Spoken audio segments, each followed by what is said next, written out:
See that crepe myrtle right there? It's about to drive me freaking crazy. See how crooked it is compared to the mailbox? I can't take it no more.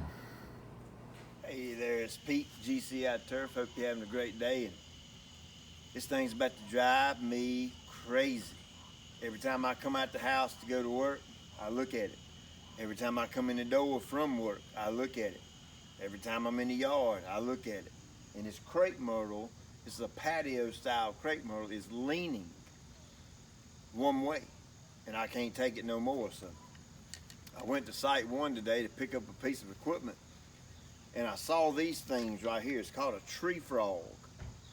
And some new type of a stake that you use for, smaller trees like this.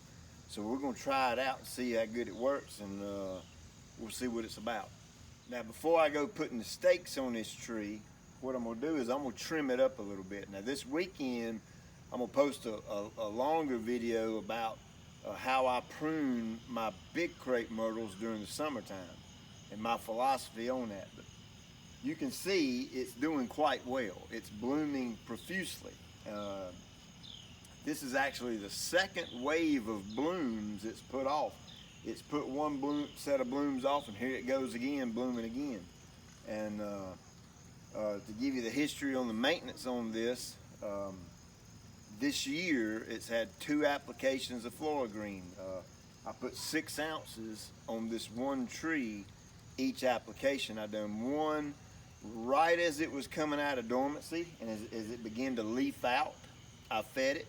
And then the second time I did it was about 3 weeks ago, right as it started to bloom. About a week before bloom, I could tell it was getting ready to go. And so I went on and fed it to kind of increase the blooms on it. And then once I cut it again and get it staked up, I'm going to go and feed it one more time. And that'll probably be all I do to it this year. So you can see these blooms get kind of heavy, and they droop down and hang down. And it's kind of lopsided a little bit. It's a little more weight on the back side, and that's why it's leaning that way. So I'm going to go around here and trim it up before we stake it.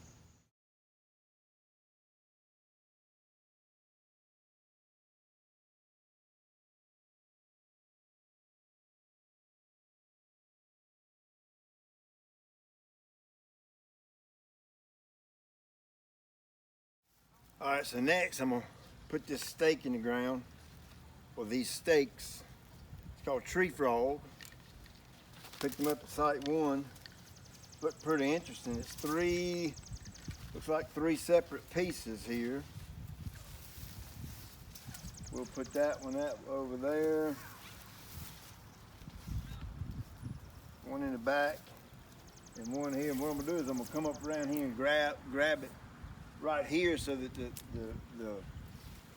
the string, what do you call that? The strap, because I don't want it to slide down the trunk of the trees. It don't do no good. But what I'm going to do is pull the tree back this way. So I'm going to put one on either corner. Since I'm pulling that way, I'm going to put 2 of them on the strong side and 1 of them on the weak side. So I'll have more tension going that way. All right, so you can see how this thing's made. It's made in a triangle shape.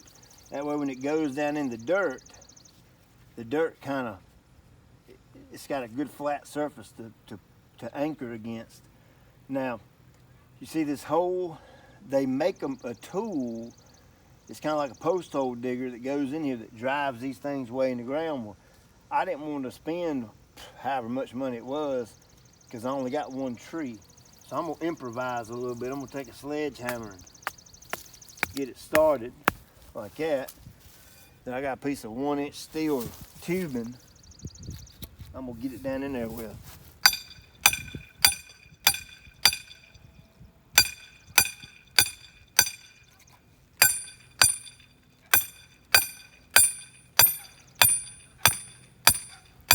I want to get it in there pretty deep, like so.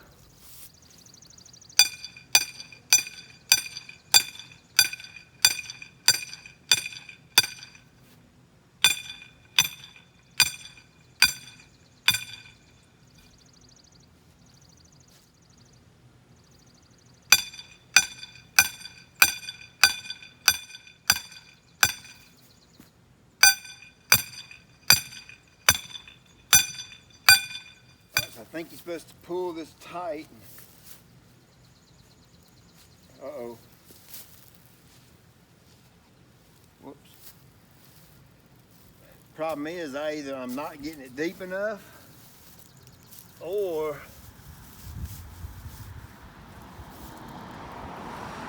see, I think the whole problem with this is this whole area is nothing but topsoil.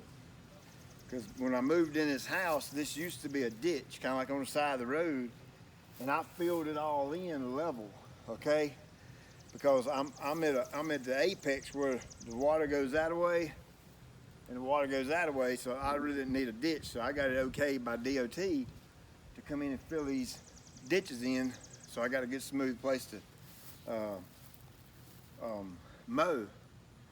Problem is, all this is topsoil, so it's not anchoring against the topsoil. It pulled right out. Let me try another spot.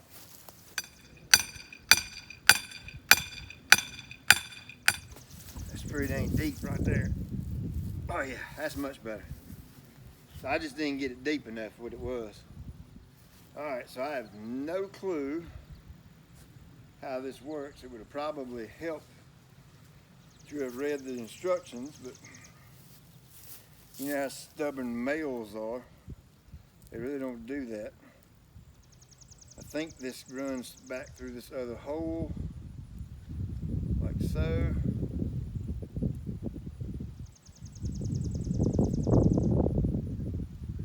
Yep. There we go. Yeah, I think that's the way that works.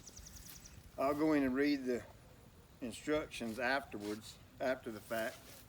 And if it's wrong, I'll come in and fix it. These things have got two little holes on each end where this thing slides up and down. I think that's how you adjust the tension on it. And if the tree frog guys are watching, I'm sorry if I'm butchering this. Like I said, I don't do much directions reading.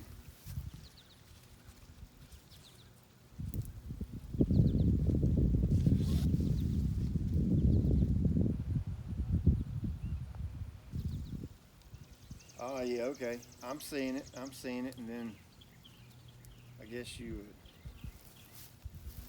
Tell you what, let me go read the directions.